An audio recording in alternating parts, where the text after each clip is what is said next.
All right, we found this one on Facebook.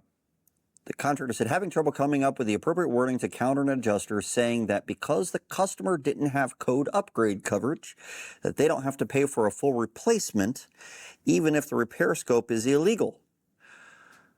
And they said the shingle is not in production, complete with documents showing they are not to be mixed and installed on top of a layer of crumbling organic shingles. I'm going to take that as a second portion of this. Let's just talk about what code upgrade coverage really requires.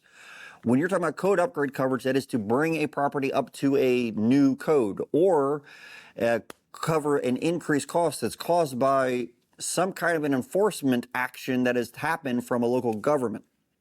Suddenly they're sending out letters saying you have to do this at any given time.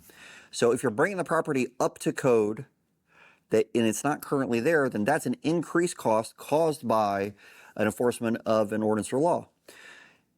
The increased cost starts at the baseline of replacement cost value. Replacement cost value pays for the amount that's reasonably necessary to repair or replace the damaged property. So we're talking about replacement of what's currently there with like kind of quality. That is not an increased cost. If we're replacing what's currently there with something that costs more than like kind of quality, a betterment of some kind, because of a new code, that would be an increased cost you would need code coverage for, code upgrade coverage, building code coverage, ordinance and law coverage, law and ordinance coverage, option OL, whatever you want to call it, they all call it something different.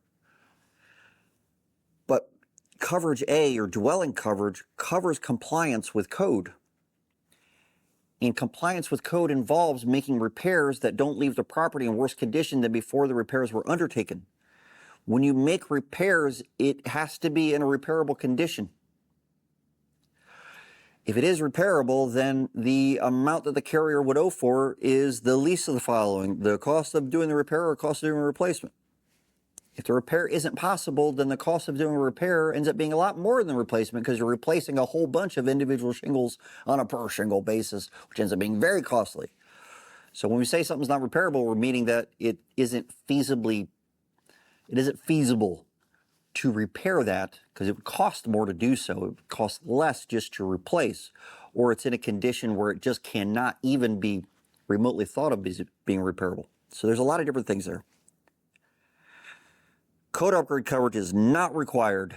Carriers are required when they do choose a repair to pay for the reasonable amount necessary to repair or replace the damaged property. So adhering to what the code states in the IEBC International Existing Building Code, that you cannot make repairs that leave the property less compliant than before the repairs are undertaken, or leave the property in less performance value, less safety. If you are causing additional damages, then you cannot make those repairs without replacing the additional damages. So it's part of the reasonable amount necessary to repair or replace. So that makes sense, but that's all under coverage A. There isn't an exclusion in coverage A for complying with code at all.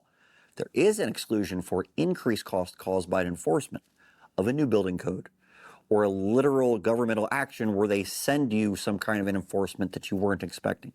But if it's a normal course of construction on materials that are currently there, it's not needed. All right, the second part of this, the shingle is not in production, complete with documents showing that they are not to be mixed. If it's a do not mix letter, a lot of the do not mix letters are about color only.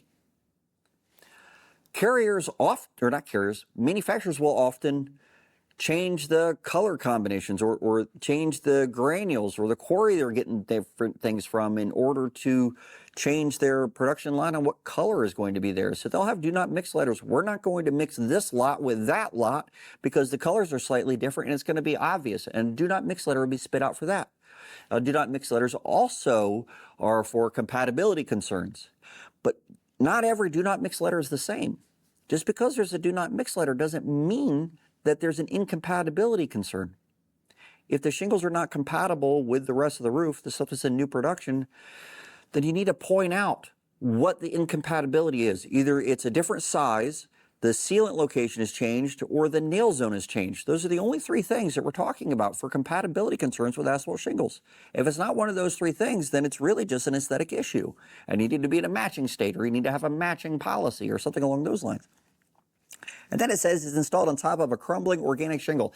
Every time I've seen a roof that had organic shingles as the second layer, especially if it's crumbling, that's a good sign that there is water saturating that layer. That organic felt, after the asphalts kind of eat away, it will hold a lot of water. And in the code, you cannot have a second layer of roof on top of a water saturated or a water soaked substrate. And that becomes part of the substrate. There is no code requirement, code upgrade requirement to remove shingles just because of that code. This is normal course of construction. You have to remove shingles all the way down to the deck before you can do any kind of a replacement. So if they're going to say, well, we only offer repair, but when you start doing repairs, you find out that you can't do repairs because there's nothing compatible, then you can't make a proper repair and you're going to end up replacing a lot of stuff. Or you find out that the second layer that's under there is saturated or is not a proper substrate for installing any new shingles, then the repair becomes very costly as well, and it ends up adding a lot of more stuff. You don't need code upgrade coverage for that because all that stuff is already there. I don't know why carriers and adjusters, they say, anytime you say to them, well, this is required by code, it's like their immediate reaction is to say, well, we don't have code upgrade coverage. I don't know why they say that. I don't know who taught them to say that. But that's not what's required. Coverage A includes compliance with code. It just doesn't include any betterment or any increased cost caused by the enforcement of a code. The increased cost starts at RCV value. If you're an adjuster watching this, maybe you can explain in the comments what kind of instruction you've gotten from the carriers about that. Why would you think you would need code upgrade coverage for this? I don't understand where that's coming from. Just because everything has code. Everything has code. So in order to comply with code when replacing anything, I'd have to consult the code book and do it that way. That doesn't mean I need code coverage for everything, does it? Of course not.